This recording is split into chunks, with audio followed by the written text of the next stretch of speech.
నమస్కారం, welcome to our channel.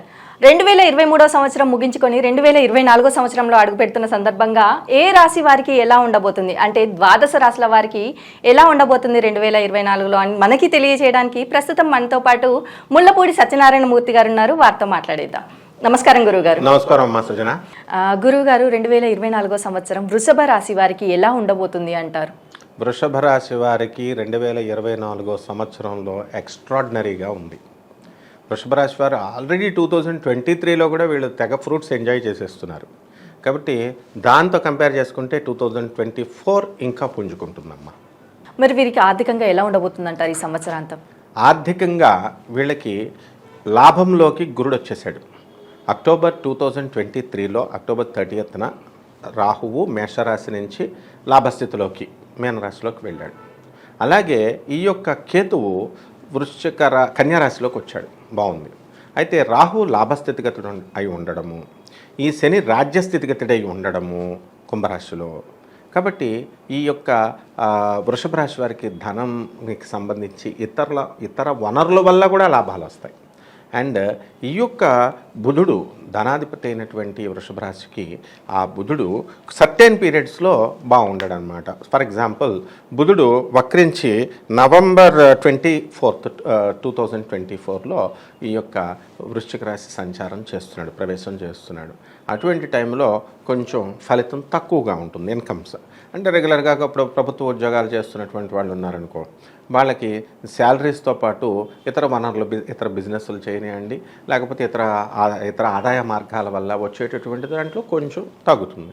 అలాగే private ఉద్యోగస్తులకి వీళ్ళకి ఎలా ఉంటుందంటే ఆ నెలలో కొంచెం జాగ్రత్తగా వీళ్ళకి రావాల్సినటువంటి ఇన్సెంటివ్స్ రాకుండా, లేకపోతే ఇటు అటు ట్రావెలింగ్ చేయాల్సినటువంటి టీఏలు డిఏలు ఇలాంటివి తగ్గొచ్చేమో. కానీ ఇన్ జనరల్గా ఈ ఎకనామిక్ ఫ్రంట్లో మనం కనుక చూసుకున్నట్లయితే అత్యద్భుతంగా ఉందమ్మా.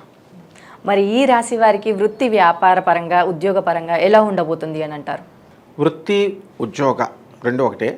వ్యాపారాలు ఈ 3 సెట్స్లో కూడా మీకు ఎలా ఉన్నాయంటే అత్యద్భుతంగా ఉంది. ఎందుకంటే వృత్తి అంటే professionals like chartered accountants, doctors, cost accountants and company secretaries, వీళ్ళ వృత్తులన్నీ కూడా డాక్టర్స్ సపరేట్గా ప్రొఫెషనల్స్గా చేసుకునే వాళ్ళు, సొంత స్వయం వృత్తి అనుకోండి, అలాంటి వాళ్ళకి బాగుంది. ఉద్యోగాలంటే ఇంకా బ్యాంకర్స్, ఇలాగ మనము పోలీసు ఆఫీసర్స్, ఇలాగ జాబులు చేసేటటువంటి గవర్నమెంట్ ఉద్యోగస్తులు, రైల్వే మ్యాన్, వీళ్ళ ఆర్మీ, వీళ్ళంతా. సో వీళ్ళకి కూడా చాలా బాగుంది. అండ్ ప్రైవేట్ ఉద్యోగస్తులకు కూడా అత్యద్భుతంగా, వీళ్ళు ఎప్పుడు హార్డ్ వర్కింగ్ పీపుల్ కాబట్టి ఖచ్చితంగా వీళ్ళకి కూడా చాలా బాగుంది. ఇక ఈ వ్యాపారస్తుల దగ్గరికి వచ్చేసరికి వీళ్ళ ఇన్కమ్స్ కూడా బాగున్నాయి, వ్యాపారాలు కూడా చాలా బ్రహ్మాండంగా వీళ్ళు నైపుణ్యంతో రాహు లాభంలో ఉండడం వల్ల అత్యద్భుతంగా చేసుకుంటారమ్మా. అంటే వీళ్ళు ఎలాంటి వ్యాపారాలు ప్రారంభిస్తే మంచి జరుగుతుంది అంటారు, లాభాలు గడిస్తారు అంటారు? Good question. ఈ రాహువుకి సంబంధించినటువంటి సేల్స్, సర్వీస్, ఎలక్ట్రానిక్స్, ఆ తర్వాత ఎలక్ట్రికల్, ఆ తర్వాత ఈ యొక్క సాఫ్ట్వేర్ రంగంలో ఉన్నటువంటి వాళ్ళు, వీళ్ళకి కంపెనీస్ స్టార్ట్ చేసుకోవడం ఈజీయే, కానీ ప్రాజెక్ట్స్ రావాలా ఫారెన్ నుంచి. ఇటువంటి ప్రాజెక్ట్స్ అన్నీ కూడా గతంలో వాళ్ళు 2 years బ్యాక్ చేసినప్పుడు ఈ వృషభ రాశి వాళ్ళకి పెద్దగా రాలేదు, కానీ లాస్ట్ ఇయర్ అద్భుతమైనటువంటి ప్రాజెక్ట్స్ వచ్చినాయి.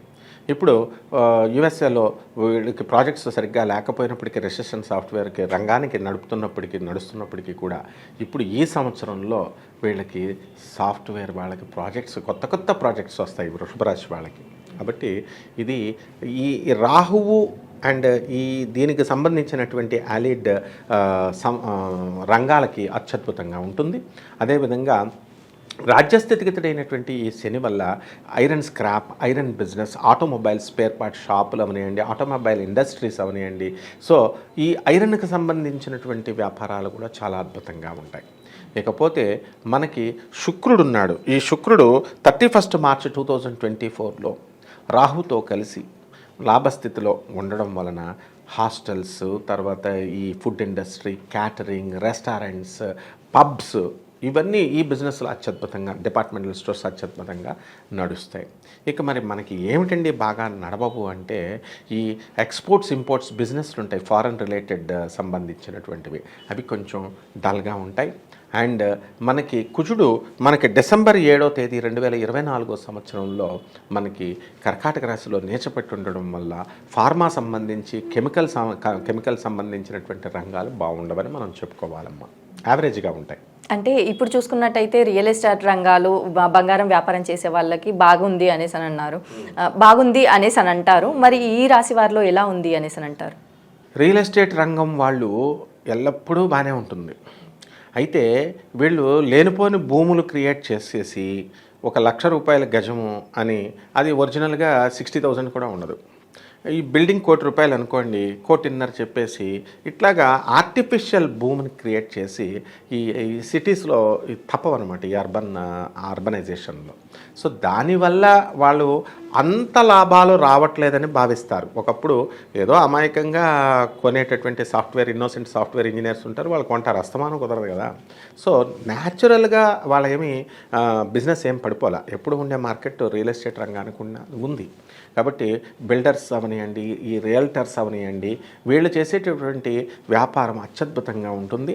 కేవలము డిసెంబర్ నెల 7వ తేదీ వచ్చిన తర్వాత బాగుండదు తప్ప, అంతకుముందు ఈ యొక్క రియల్టర్స్ అంతా కూడా చాలా నష్టపోయాము అనుకునేటటువంటి వాళ్ళంతా కూడా పుంజుకోవడానికి అవకాశాలు ఉన్నాయమ్మా. అలాగే వ్యవసాయ రంగం వారికి ఎలా ఉందంటారు మరి? ఈ వృషభ రాశి వారికి మాత్రమే వ్యవసాయ రంగం చాలా బాగుంది. ఎందుకనంటే రాహు లాభంలో ఉన్నాడు, కేతు పంచమ స్థితిగతుడై ఉన్నాడు. కాబట్టి ఈ వ్యవసాయ రంగంలో వీళ్ళు ఖచ్చితంగా కమర్షియల్ క్రాప్స్ పెంచాల్సినటువంటి అవసరం ఉంది. రొటీన్కి భిన్నంగా వెయ్యాలి. ఏదో లాస్ట్ టైం వరి వేసాము, మళ్ళీ వరి వేసేస్తున్నాము అనేటటువంటి నీరసంగా ఉండేటటువంటి వ్యవసాయ విధానాలు మార్చుకోవాలి. ఇప్పుడు నీలాంటి చదువుకున్నటువంటి యువత అంతా కూడా అగ్రికల్చర్ ఆఫీసర్స్గా మరి అగ్రికల్చర్ డిపార్ట్మెంట్స్ పనిచేస్తున్నాయి. మనకి ఇక్రిసాట్ ఇంటర్నేషనల్ క్రాప్స్ మీద రీసెర్చ్ చేస్తూ అద్భుతమైనటువంటి ఈల్డ్ ఇచ్చేటటువంటి హైబ్రిడ్ ఏ విత్తనాలు వేస్తే ఈల్డ్ ఎక్కువ వస్తుంది, పంట ఎక్కువ వస్తుంది అని నిరంతరము మన భారత ప్రభుత్వం, రాష్ట్ర ప్రభుత్వాలు రీసెర్చ్ చేస్తూనే ఉన్నాయి. సో ఇటువంటి ప్రభుత్వ విధానాలను వీళ్ళు తెలుసుకొని ఆ ప్రభుత్వ అధికారుల సలహాతో రైతు కనుక కమర్షియల్ క్రాప్స్ వేసుకున్నట్లయితే అత్యద్భుతమైనటువంటి లాభాలు తీయడానికి అవకాశాలు ఉంటాయి. అదేవిధంగా ఇంపోర్ట్స్ ఎక్స్పోర్ట్స్, ఈ టమాటాస్ ఇవన్నీ ఉన్నాయి, ఇవన్నీ కూడా లోకల్ మార్కెట్లోకే మనం పంచి కిలో రూపాయికి కూడా కొనడం లేదని చెప్పి బ్రోకర్స్ని, ఏజెంట్స్ని పట్టుకుని వాళ్ళు క్రింద రాయలసీమ రైతులంతా కూడా పారేసుకున్న సందర్భాలు మనం చూసాం. కానీ అదే టైంలో ఎక్స్పోర్ట్ చేసినటువంటి వాళ్ళు కూడా ఉన్నారు, డ్రై ఫ్రూట్స్, క్యాష్యూ నట్స్ ఇలాంటివన్నీ కూడా. సో ఈ వ్యవసాయ రంగంలో అత్యాధునికమైనటువంటి విధానాలన్న కనుక రైతు మరి సబ్సిడీల్లో అన్ని ప్రభుత్వాలు, సీఎం ఎవరైనా పార్టీ ఎవరైనా మనకి సబ్సిడీల్లో రైతులకు అనేకమైనటువంటి వ్యవసాయ పరికరాలని, ట్రాక్టర్స్ని, వీటిలన్నింటినీ కూడా సబ్సిడీలో అత్యంత చౌకగా ఇస్తుంది. రైతులకు అత్యద్భుతమైనటువంటి సమయం అమ్మ ఇది. అలాగే వృత్తిపరంగా చూసుకున్నట్టయితే వృత్తిపరంగా వీరికి ఏమైనా లైక్ ట్రాన్స్ఫర్స్ కానీ ఇంకేమైనా ప్రమోషన్స్ కానీ వచ్చే అవకాశం ఉంది అనేసి అంటారా? ఖచ్చితంగా ఉంది. ఈ వృషభ రాశి వారికి ఆల్రెడీ వాళ్ళు కోరుకున్న చోట్లకు బదిలీలు అయినాయి. ఇప్పుడు ట్రాన్స్ఫర్స్ అంటే ఇప్పుడు వేరే మగవాళ్ళకని కాదు, ఇప్పుడు వైఫ్ అండ్ హస్బెండ్ పాపం ఇద్దరు వర్క్ చేస్తున్నటువంటి వాళ్ళు ఉంటారు. ఆ వైఫ్ ఇక్కడి నుంచి ఇప్పుడు ఉదాహరణకి బాంబేలో మనకి దగ్గర 100 కిలోమీటర్స్ ట్రావెల్ చేసి పూణే నుంచి బాంబేకి డైలీ వెళ్ళేటటువంటి వాళ్ళు ఉన్నారు. అలాగే ఈ హైదరాబాద్లో వికారాబాద్ వరకు daily up and down Tandur వరకు వెళ్ళేటటువంటి వాళ్ళు చాలామంది ఉన్నారు. ఇటువంటి వాళ్ళందరికీ కూడా రిలీఫ్ ఏంటంటే గృహిణులకు అవనియండి, మగవాళ్ళకి అవనియండి, ఉద్యోగస్తులై ఉన్నటువంటి వాళ్ళకి వాళ్ళ కోరుకున్న చోటకి ఖచ్చితంగా ట్రాన్స్ఫర్స్ అనేటటువంటివి వచ్చి తీరతాయి. ఆల్రెడీ వచ్చినాయి. వీటితో పాటు బోనస్గా వీళ్ళకి ప్రమోషన్స్ కూడా వచ్చినాయి అన్నమాట. ఇప్పుడు కూడా ప్రమోషన్స్ కూడా వస్తాయి రానటువంటి సెకండ్ లిస్ట్లో ఉన్నటువంటి వాళ్ళకి. మరి ఈ రాశి వారిలో, వృషభ రాశి వారిలో రాజకీయ రంగాల వారికి ఎలా ఉండబోతుంది అనేసి అంటారు? రాజకీయ రంగంలో మకుటం లేని మహారాజులు అయిపోతారు వీళ్ళంతా. ఇప్పుడు ఎలక్షన్ సమయం, చక్కగా ఎలక్షన్స్ జరిగినాయి అన్ని మా రాష్ట్రాల వాళ్ళలో. ఇది నాట్ ఓన్లీ ఫర్ మన తెలుగు రాజకీయ నాయకులకు కాదు, భారతదేశ వ్యాప్తంగా మనం సెన్సస్ని తీసుకున్నట్లయితే వృషభ రాశి ఎంపీలు, ఎమ్మెల్యేలు ఎక్కువ సంఖ్యలో గెలవడమే కాదు, క్యాబినెట్లోకి మినిస్టర్స్గా వీళ్ళు అబ్జార్బ్ అవుతారు. అది అంత ఈ రాజకీయ రంగం నాయకులకి అంత అత్యద్భుతంగా ఉంది. అలాగే ఈ రాశి వారికి ఆరోగ్యపరంగా ఎలా ఉండబోతుంది అనేసి అంటారు? వృషభ రాశి వారు దృఢకాయులు. వీళ్ళ శరీర దారుఢ్యం వల్ల వీళ్ళకి రోగాలు చాలా తక్కువగా వస్తాయి. ఎద్దులాగా వెళ్ళిపోతారనమాట. కాబట్టి వీళ్ళకి ఆరోగ్య సమస్యలు అనేటటువంటివి ఉండవు. ఏమిటిరా వీళ్ళకి ఉంటాయి ఈ 2024 సంవత్సరంలో అంటే urinary tract problems, renal functioning విషయాలలో వీళ్ళకి కొన్ని ప్రాబ్లమ్స్ రావడానికి అవకాశాలు ఉన్నాయి. యూరినరీ ఇన్ఫెక్షన్స్ ఇట్లాంటివి. అండ్ మేజర్ సర్జరీస్ అనేటటువంటివి వీళ్ళకి పైల్స్ ఉన్నాయన్నమాట. ఈ పైల్స్ ఆపరేషన్స్ ఇలాగా అబ్డామినల్ ఇప్పుడు 24 hours అపెండిసైటిస్ ఇలాంటివి సడన్గా రావడానికి అవకాశాలు ఉన్నాయి. అది కూడా 7th December 2024 పీరియడ్లో, అంటే ఆ టైంలో రావడానికి అవకాశాలు ఉన్నాయి. మిగతా టైంలో జనరల్ హెల్త్ ఏమీ డిస్టర్బ్ కాదు, బ్రహ్మాండంగా ఉంటుందమ్మా. మరి విద్యార్థులకి విదేశాలకు వెళ్ళాలి అనుకునే వారికి ఎలా ఉందంటారు? విద్యార్థులకి ఇది మంచి సమయంగా మనం చెప్పొచ్చు. విదేశాలకి వెళ్ళేటటువంటి విద్యార్థులు డబ్బులు దాచుకోవాలా, డబ్బులు చూసుకోవాలా. స్కాలర్షిప్ ఇవ్వడానికి భారత ప్రభుత్వాలు రెడీగా ఉన్నాయి కాబట్టి వీళ్ళకి కోరుకున్న చోటకి విశ్వవిద్యాలయాల్లో సీట్లు రావడానికి బ్రహ్మాండమైనటువంటి అవకాశాలు ఉన్నాయమ్మా. మరి అలాగే వీరికి కుటుంబ పరంగా ఎలాంటి సపోర్ట్ లభించే అవకాశం ఉంది అంటారు? వృషభ రాశి వాళ్ళు దే ఆర్ వెరీ హ్యాపీ. ఒక్క మాతృవియోగం తప్ప వాళ్ళకి గతంలో మాతృవియోగం, పితృవియోగం ఇలా ఏదో ఒక చిన్న వియోగం ఒకటి సంభవించింది. దాని నుంచి ఇంపాక్ట్ చాలా ఉందన్నమాట. ఇంకా డిప్రెషన్లో ఉన్నటువంటి వాళ్ళు ఉన్నారు. ఈ 2024లో అటువంటి సమస్యలు లేవు. సో ఈ వృషభ రాశి వాళ్ళకి ఏంటంటే రిలేషన్స్ బిల్డప్ బాగా చేసుకుంటారు. కాబట్టి ఫ్రెండ్స్ చనిపోయినా కూడా బాధపడి డిప్రెషన్కి వెళ్ళినటువంటి వాళ్ళు అంత ప్రాణ స్నేహితులు కూడా ఉన్నారనమాట. సో వీళ్ళకి ఏ విధమైనటువంటి ప్రాబ్లమ్స్ ఈ వృషభ రాశి వారికి ఏమీ లేవమ్మా. అలాగే ఈ రాశి వారిలో కోర్టు సమస్యలతో బాధపడుతున్న వారు ఉంటారు. మరి ఈ కోర్టు సమస్యల నుంచి వెళ్ళి బయటపడే అవకాశం ఉంది అనేసి అంటారా వృషభ రాశి వారు? బ్రహ్మాండంగా ఉంది. కోర్టు సమస్యల్లో వృషభ రాశి వారికి ఎక్కువ, అందులోనూ 498A కేసులు ఎక్కువ ఉంటాయి. వృషభ రాశి వారికి భార్యాబాధిత సంఘం అన్నమాట వృషభ రాశి వాళ్ళు అంటే. ఎందుకంటే శుక్రుడు అధిపతి కాబట్టి భార్యలతో, బావమరదలతో, అత్తగారితో ఎలా ఉండాలి అనేటటువంటి విధానం కనుక వీళ్ళు నేర్చుకుంటే నిష్పక్షపాత ధోరణి వీళ్ళకు ఉండాలి. ఎలాగ తల్లిదండ్రులతో సమానంగా భార్య తరపు బంధువులను కూడా చూడడం నేర్చుకోవాలి. లేకపోతే ఏం చేస్తారు, వాళ్ళు చూసి అసహనంతో 498A కేసు పెట్టేస్తారు. రెండో వివాహం ట్రై చేస్తున్నారని 494 పెట్టేస్తారు. ఆల్రెడీ అయిపోయిందని 495 ఐపీసీ ట్రయల్ చేస్తున్నాడని ఇలా రకరకాల పిచ్చి పిచ్చి కేసులు, అబద్ధం కేసులు అంటే మరి అబద్ధాల కేసులే పెడతారు. సో అందువల్లనే సుప్రీంకోర్టు ఇటువంటివన్నీ కూడా తీసుకొని under the special description power of the DCP deputy commissioner of police పరిధిలో ఈ 498ని ఇదివరకు మొత్తం ఆడపడుచుల మీద, అత్తగారుల మీద, అందరి మీద, భర్త మీద గ్రూప్ పెట్టేవారు. ఇప్పుడు అట్లా కాకుండా కేవలం వృషభ రాశి భర్తల పైన మాత్రమే పెట్టడానికి అవకాశాలు ఉంటాయి. అత్తగారులు, ఆడపడుచులు వీళ్ళందరినీ వదిలేశారన్నమాట. సో ఈ విధానం ఎందుకు వచ్చింది? మనం ప్రవృత్తి, యాటిట్యూడ్ మార్చుకుంటే వృషభ రాశి వాళ్ళపైన భార్యలు ఎందుకు పెడతారు? కాబట్టి కోర్టు కేసుల్లో దివ్యంగా, భవ్యంగా వీళ్ళు వైట్ షీట్ లాగా బయటకు వచ్చేస్తారు. సివిల్ కేసులు అవనివ్వండి, క్రిమినల్ కేసులు అవనివ్వండి. సో వృషభ రాశి వాళ్ళు ఏం కంగారు పడాల్సినటువంటి అవసరం లేదమ్మా.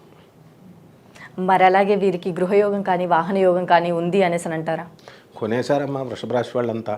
ఒక్కొక్క గృహయోగం ఏమిటి, 2 గృహయోగాలు, 3 గృహయోగాలు, అంత అవకాశాలు ఉన్నాయన్నమాట. సో వీళ్ళు ఇల్లు లేనటువంటి వాళ్ళు ఇల్లు కొనేస్తారు, స్థలాలు లేనటువంటి వాళ్ళు స్థలాలు కొనేస్తారు. కాబట్టి ఈ విధంగా వృషభ రాశి వాళ్ళు అన్ని రంగాలలో వీళ్ళకు సొంతమైన ఇంట్లో కాస్ట్లీ గ్యాడ్జెట్స్, కాస్ట్లీ ఖరీదైనటువంటి వస్తువులను కూడా వీళ్ళు కొంటారన్నమాట. అంటే ఈ రాశి వారిలో కొత్తగా వివాహ ప్రయత్నాలు చేసేవారు కానీ, సంతానం కోసం ప్రయత్నించేవారికి కానీ ఈ యోగం ఉంది అనేసి అంటారా? అవునమ్మా, ఉంది. వివాహాలు వద్దంటే అయిపోతాయి అన్నమాట వృషభ రాశి వాళ్ళకి. శుక్రుడు చక్కగా మనకి 31 March 2024లో మీనరాశి ప్రవేశం చేస్తున్నాడు. కాబట్టి ఆ మార్చి దాటిన తర్వాత ఎండాకాలం అంతా కూడా మనకి వీళ్ళు అందరూ కూడా వృషభ రాశి వాళ్ళందరికీ కూడా మనల్ని అందరినీ పెళ్లి భోజనానికి, పప్పు భోజనానికి పిలవాల్సిందే. అంటే అయిపోతాయి.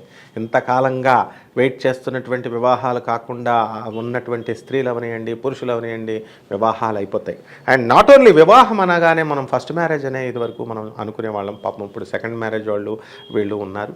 అటువంటి వాళ్ళకు కూడా లేట్ మ్యారేజెస్ వాళ్ళు ఉంటారు. వీళ్ళందరికీ కూడా క్లియరెన్స్ సర్టిఫికేటు గ్రహాలు ఇచ్చేసినాయి. కాబట్టి ఈ ఆడవాళ్ళకి, మగవాళ్ళకి కూడా వివాహాలు అయిపోతాయి. అండ్ బోనస్గా ఏమిటంటే ఈ నెక్స్ట్ మ్యారేజ్ డే వచ్చే లోపల వాళ్ళకి సంతానం యోగాన్ని కూడా గ్రహాలు ఇచ్చేస్తున్నాయి. So they will be blessed with some children. మరి అలాగే వృషభ రాశి వారు చేసుకోవాల్సిన పరిహారాలు ఏంటో తెలియజేస్తారా? మనకి ఈ వృషభ రాశి వాళ్ళు మనకి గురుగ్రహానికి కేతుగ్రహానికి శాంతి చేసుకోవాల్సినటువంటి అవసరం ఉంది.